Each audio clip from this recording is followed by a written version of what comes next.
everybody. Thanks for joining me today on this, what the hell is it? Wednesday. It's a Big Idea Wednesday, October 11th, 2023. Where's the time gone?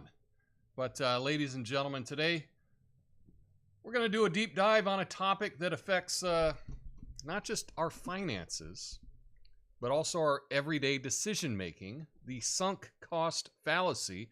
It's like pouring money into a broken down car just because you've already paid for it, hoping eventually it's going to turn into a Tesla.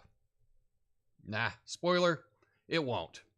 The sunk cost fallacy is a cognitive trap, the thinking trap, that keeps us chained to our past investments, whether it's time, money, effort. Think of it as the stubborn desire to finish a meal you don't like just because you already paid for it.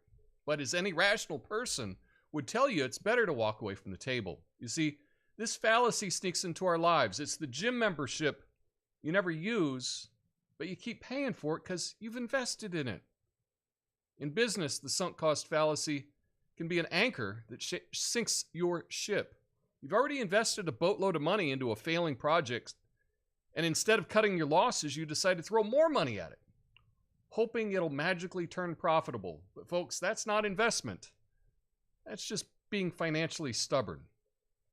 And politics, my friends, it's no stranger to this either. It's like a politician who's pushing a disastrous policy and rather than admitting it's a failure, decides to double down.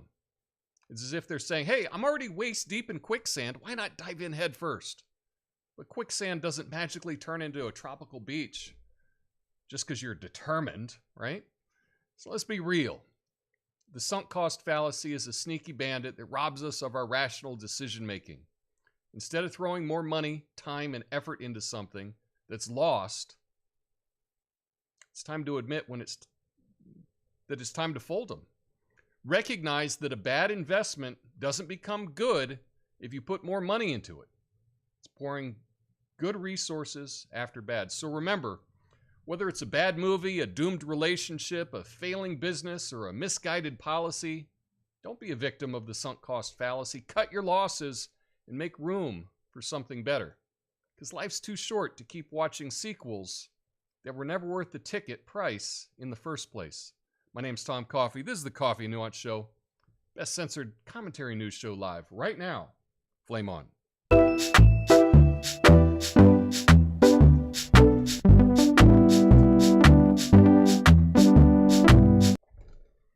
Yeah, flame on. Let me light the flame here. Hope you all are doing awesome today. Looks like I remembered to turn the microphone on, so everything's good. Everything's good. But yeah, the sunk cost fallacy is something that I've been thinking a lot about this last week. Just in my own life. And I got a reframe for you. I've been reading this, I read this Scott Adams book about reframing things. And one of the sunk cost fallacies that we have is let's say you're doing spring cleaning. Now I'm doing some spring cleaning even though it's on October. I'm trying to lighten up my place, get rid of a bunch of junk. A lot of it's not junk. A lot of it's really cool stuff. And I just have this thought like, oh, I bought this 10 years ago. Oh, I never used it. Oh, it still has the tags on it. And it's keeping me. Then I think I shouldn't get rid of it, right? But I haven't used it. So I've thought of a way to think about this in a different way, a way to reframe the sunk cost. I can think to myself, I have inherited everything that's in my house. Okay? I didn't buy it. No. I inherited from some other guy, from the old me. I inherited from the old Tom. So now it's all new to me. And now I should treat everything in my house like I would if, let's say, I inherited like my grandma's house or something. If I inherited her house, she passed away, I went there, she's got a bunch of stuff, right? Well, I don't want all these collectible plates. Why would I keep them? I can just get rid of them and I don't have any emotion attached to it. So in that same way, it's a different way of thinking about all of the things, the physical possessions that are in your life. I see the sunk cost fallacy in so many things, like even a relationship, right? Somebody could be with a partner and they don't want to break up because they've been together so many years. And they think that, like, well, we've already been together 5 years, so I don't know, I put all that time into it. But if you can't fix it, if you can't make it what it needs to be, sometimes it's best just to don't worry about those 5 years. Because guess what? 5 years from now, it's going to be 10 years. You'll have 10 years of a bad relationship, right? Better to cut it at 5 than to push it to 10. So that's the idea of the sunk cost fallacy. I am using this, and I'll let you know in a week or two if I'm able to get rid of, like, a truck full of stuff to take to Goodwill, because that's how I'm reframing it, that I've inherited all this cool stuff from the old me. And I'm going to see how that works. And if that idea resonates with you, please give that a try and let me know. Let me know if it worked for you. Anyway, we got a good show for you today. On this Big Idea Wednesday, I'm going to go through a couple of news stories and end up with a good news story that I think you're going to want to hear. And lastly, in the after show, stick around. I'll be going through all of your comments on YouTube and on Rumble. If anyone that's on Rumble right now gives me a comment. But remember, all the cool kids are hitting the like button. And you can also hit it ironically. I don't care. Whatever. But it makes a difference and it means something to me. So thanks for doing that. Let's get to the first story. We're going to start over in Africa.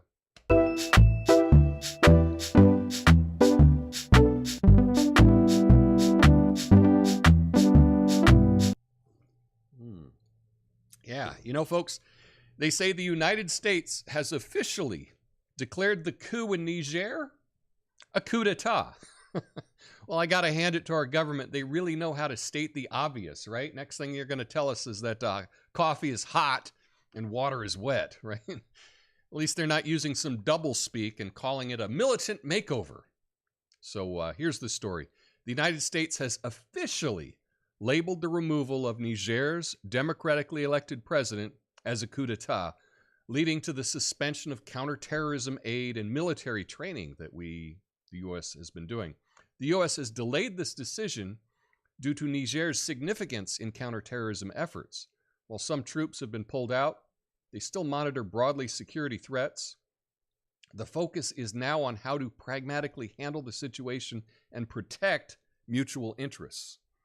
So I told you about this last month, about this coup in Niger, and the U.S. really didn't know what to do because that's, I mean, if I remember correctly, isn't that where we keep all our drones?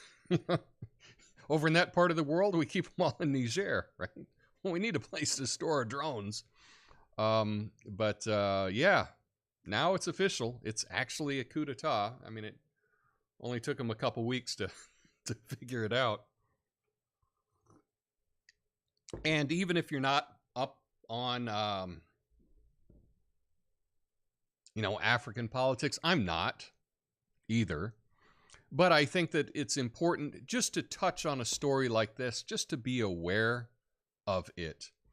And as a reminder, Niger is different from Nigeria. Those are two different countries and vastly different governments. So just a little reminder there. Yeah, it's officially a coup. Now, what's interesting is the U.S. is now, because a coup got rid of a democratically elected government, the U.S. is withdrawing support for that. Seems ironic that we're also supporting a government that essentially there was a coup, what, I don't know, a dozen years ago, where there was a democratically elected government in a certain Eastern European country that essentially there was a coup, but we supported that coup. So it's totally different that time, right? So we didn't support this coup in Niger, so therefore it was bad. And the coup in Ukraine, it's totally, it's what the U.S. wanted. So we're going to drop, I don't know, hundreds of billions of dollars there. So anyway, just a little irony there. Next up, I have a little update on someone named Kari Lake.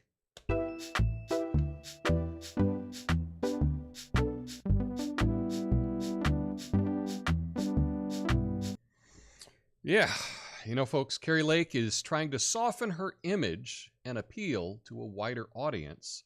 She's gone from get the hell out to we're all struggling. Democrats too. I guess the scorching summer in Arizona is hot enough to tone down the rhetoric of even the toughest conservative.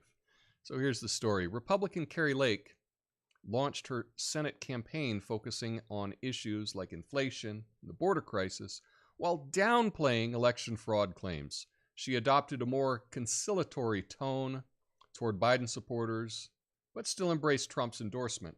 Many Republicans were initially against her candidacy, but couldn't stop her strong primary standing. Her chances in a three-way race remain uncertain, and some GOP operatives, you know who I'm talking about, doubt her appeal beyond her base. And that would be the establishment Republicans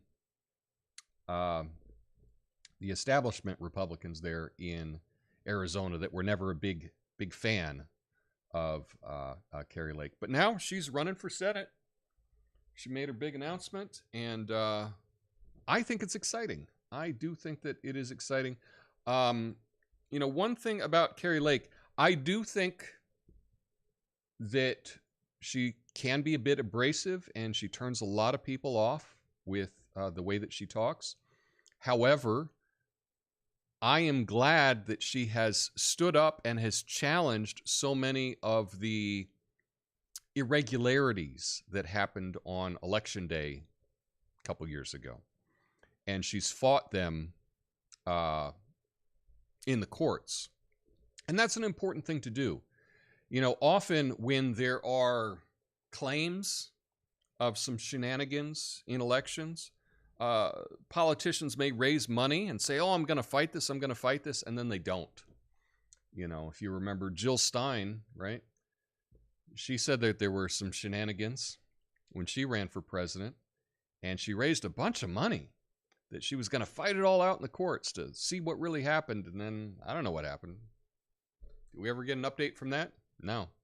But Kari Lake actually followed through on that and has been fighting for more transparency in our elections, and I think that that's a good thing. Whether you like her or not, whether you're like her political message or not, she has been working toward a more transparent election, and I think that's something that all Americans can get behind, is more transparency in our elections. So anyway, that's exciting. It's funny, I was walking my dog the other day, and I picked up her book. It was in one of these free little libraries. I don't know if you have these where you live, but by me there's several of them that people will put out books in the free library, and you can just borrow it and you read the book, and then you take it back to the library or drop it off at a different little free library. And I got her book was in the free library, so I'm going to give that a read. Haven't read it yet. I just read the intro because I think she's a very fascinating person. Whether or not I agree with her or not, I think she's she has a certain charisma to her that I think is very, very interesting. Anyway, next up, we got to talk about this crazy new fashion trend.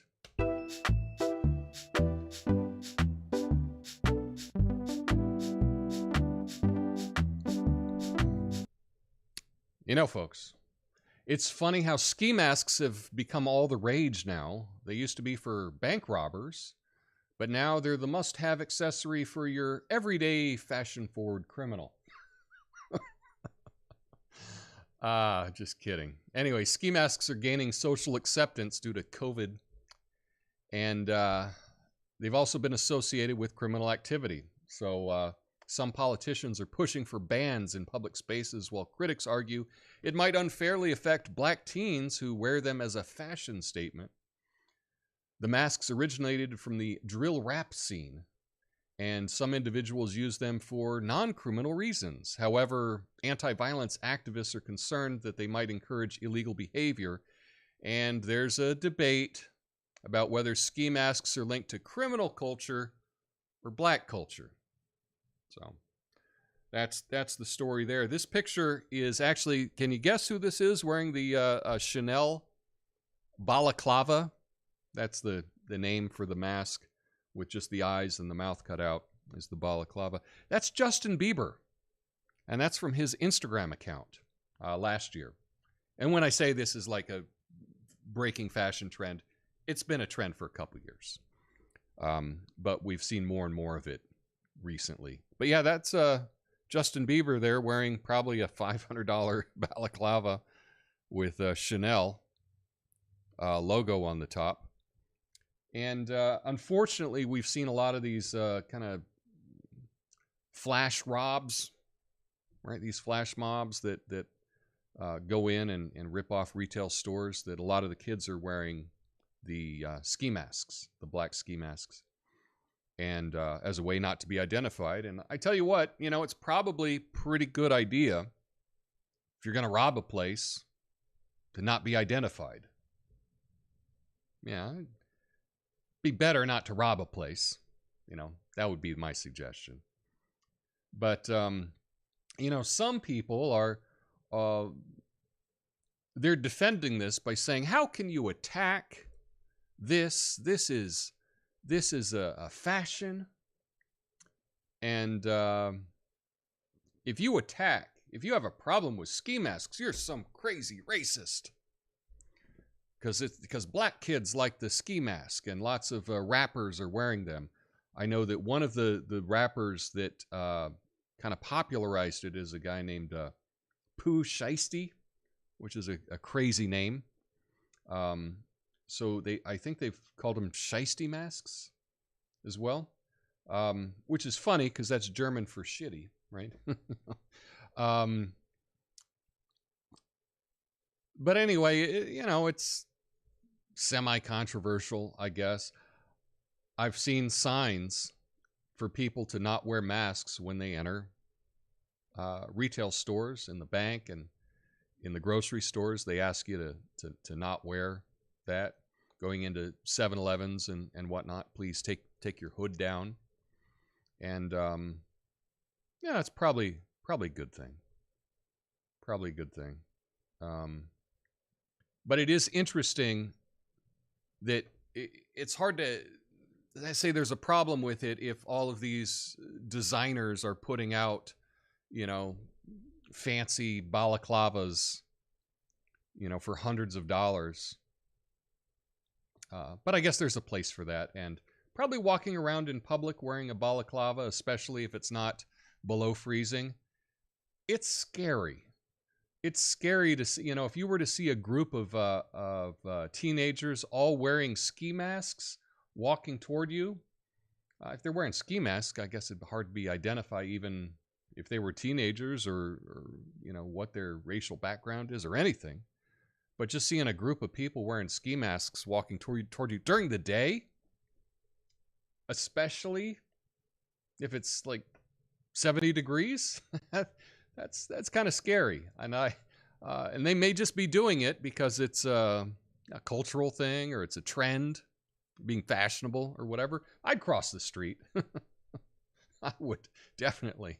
But anyway, I just wanted to bring up that fashion trend. Have you seen ski masks in your city? Because I've been seeing a lot of them here in Portland. And I will say, based on who I've seen wearing them, it would be hard to tell even if they didn't have the ski mask, they look like a person. No skin tone here. I'm not talking about that. That just seems to be operating in a shady manner. Someone that might be robbing a place. Of course, we can't read minds. But anyway, I just wanted to bring up that fashion trend and, let me know if it's happening in your city as well. But we got to get to some good news. And I think that this next story is great news.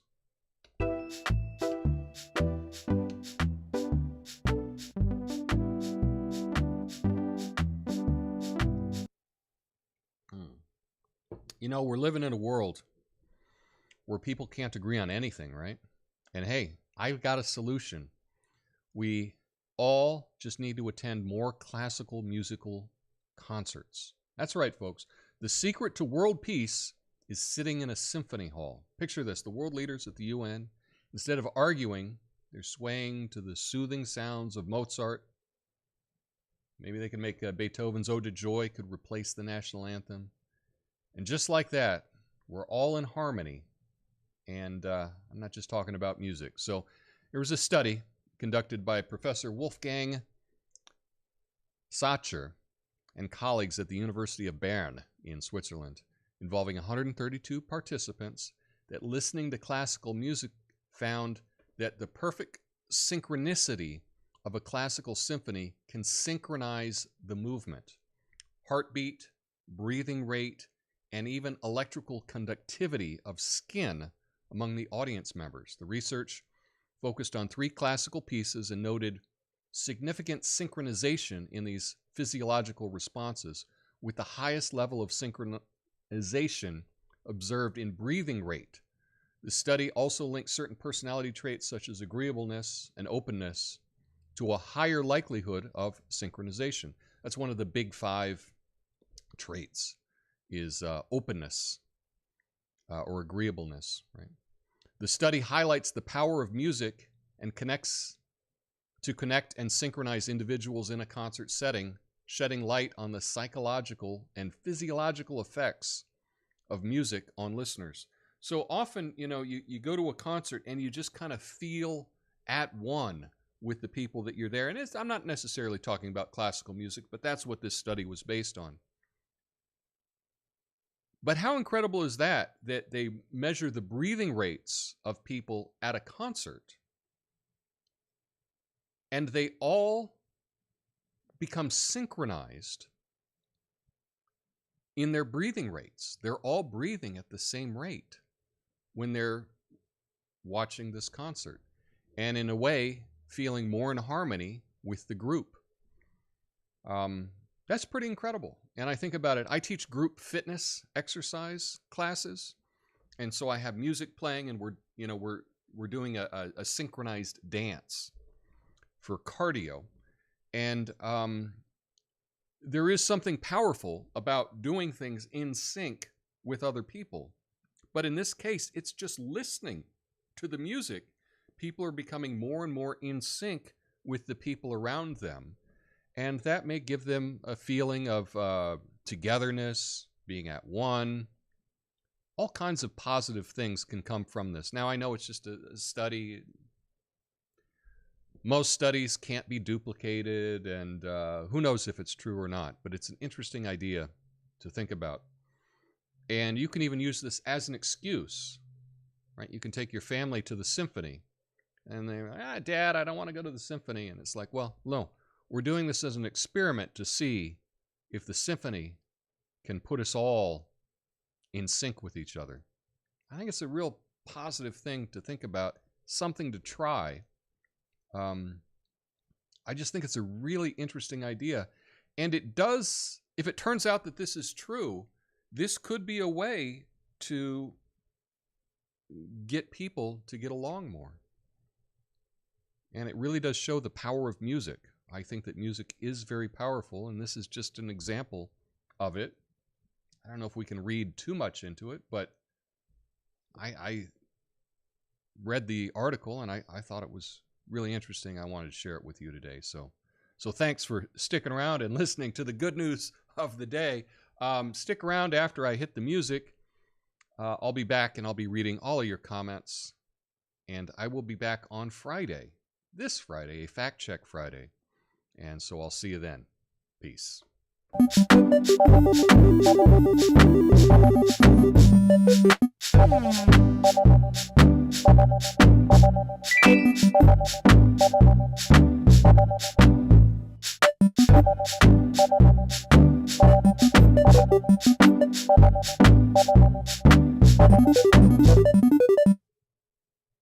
Okay, thanks for sticking around, y'all.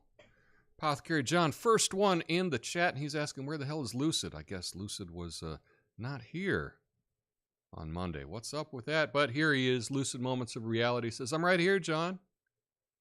Can't wait for the good news story. I hope this was a good news story today.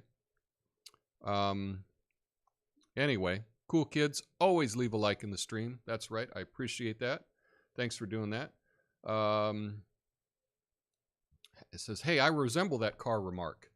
I I do as well. That's why I use the car as a reference. I have an old car that I seem to just, the car's paid for, so you think, well, I'll keep this car forever, and I'll just keep putting more and more money into it.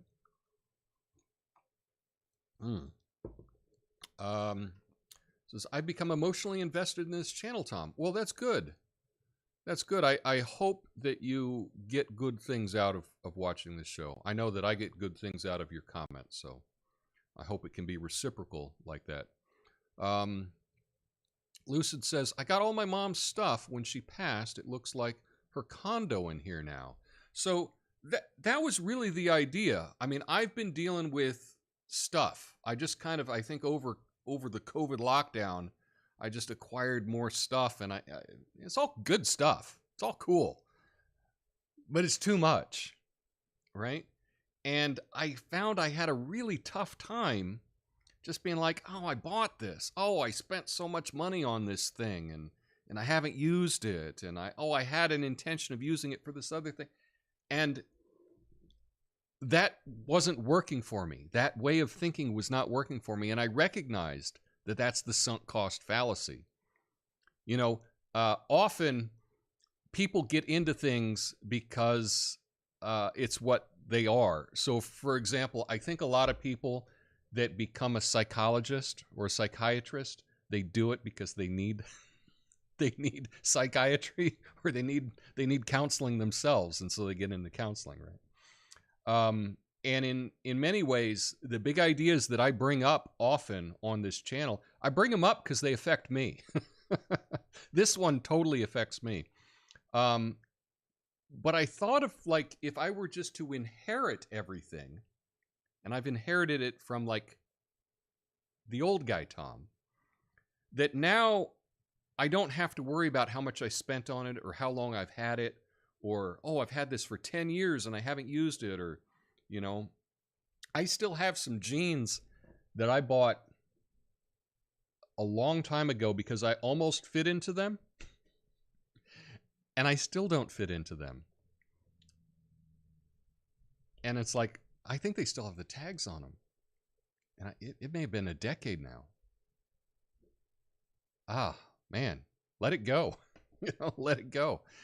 So the idea is, if I were to inherit this, right? If I were to inherit a brand new pair of jeans that didn't fit me, why am I holding on to it? It's not my size. Just get rid of it. Easy, right? So it's trying to get beyond the sunk cost fallacy is what I wanted to share today. I kept my first car for 28 years because of sunk cost fallacy. Plus, it was a 68 Mustang. Kind of wish I still had it. 68 Mustang, very nice. Very nice. Much cooler than my first car. My first car I got from my mom, and it was a 65 VW convertible Bug. It was great. Had that through in high school and through a lot of college. It's good. Good car. Brief glimpse of the obvious, BGO. My ex had these a lot during his military service years. Yeah. Lucid had a 70 Camaro. Oh, man.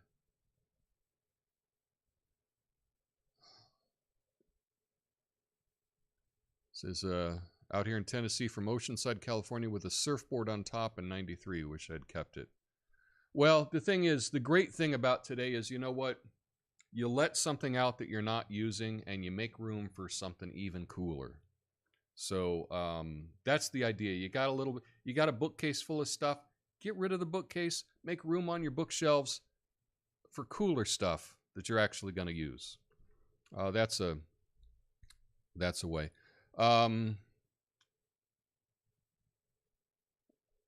Okay. Natasha says, storage can do that. I bought used rollerblades. The entire bottom peeled off just as I was getting a good rhythm. Crashed and burned. Luckily, I was appropriately safetied up. Yeah, the thing is, if you're not using it, you know, if someone else in the world can use it, give it to someone else. Let someone use it, because everything, pretty much everything, not everything, but I'll say within, you know, 2 standard deviations, so like 97.1% of things, right? It just keeps getting cheaper and cooler.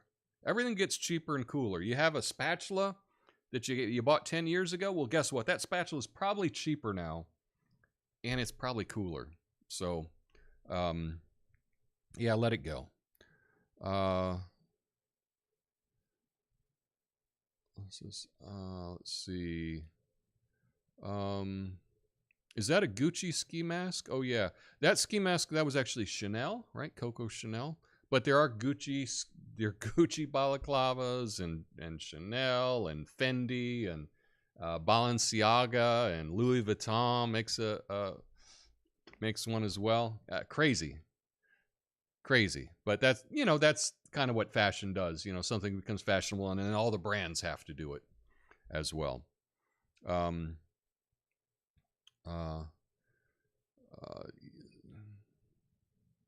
Just steal your designer ski mask if you can't afford to pay for it. Yeah, 2 birds with 1 stone.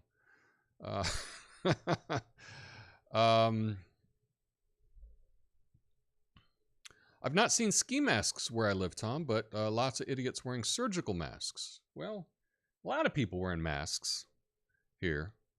I'll tell you what, though. It is scary even if you see like a group of teenagers and they're all wearing, like just surgical masks, like COVID masks. When I'm wearing a tank top and shorts, you know, I'm like, and we're outside. That's a little scary too. Just saying. I used to listen to classical music on my way home from the TSA job. Used to be a band member back in the day. Played flute and piccolo. Still have my flute. Oh, very cool. Very cool.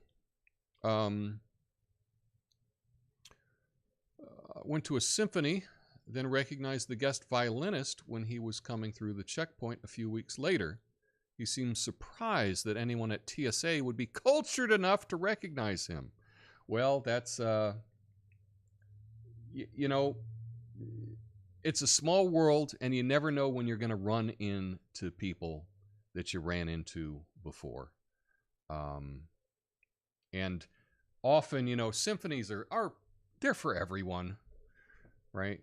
And they even have, often symphonies will have deals like family packs and 4-packs and special price deals so that it can be affordable to most people. I love going. Actually, I'm all hyped now about this story, so I'm gonna see what's playing here this month. I'll let you know what I go to. So I love VW Bug, great car. That's what I learned to drive a Standard in. Nice. I use all my books and knickknacks. Well, if you use everything, good for you. You know,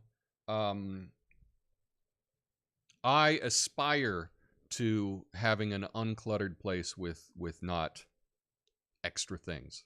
And that's what I'm aspiring to. And that's why I'm trying this new outlook on the sunk cost fallacy. Let's see if I can get it back. Oh, we got an update from Hairway to Steven. This is awesome news, if true.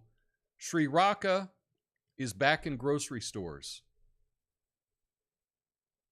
I'm so excited about this because I've been using knockoff Sri Raka all summer. I think since the shortage. I can't even remember when that was. It's had to have been at least 6 months. I've been using this knockoff Sri Raka, not nearly as good. So if it's back in stores, I am picking some up today. So thank you for that update. Over on Rumble, Rev68 checking in, American flag. I like it. Thank you, Rev. I did want to just say one thing to someone, if they are watching,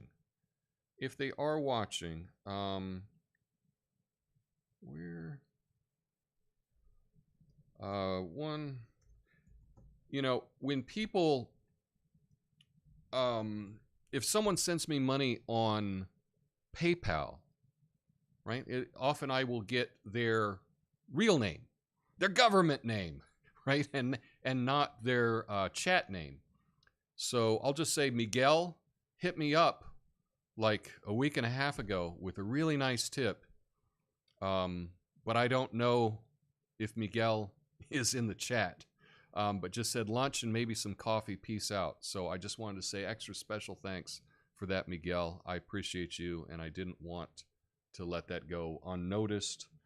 So thanks a lot for that. Anyway, I'll be back on Friday with a fact check and a number of stories. It's going to be a good show, and I look forward to seeing you then. You all have a beautiful day. Until then, peace.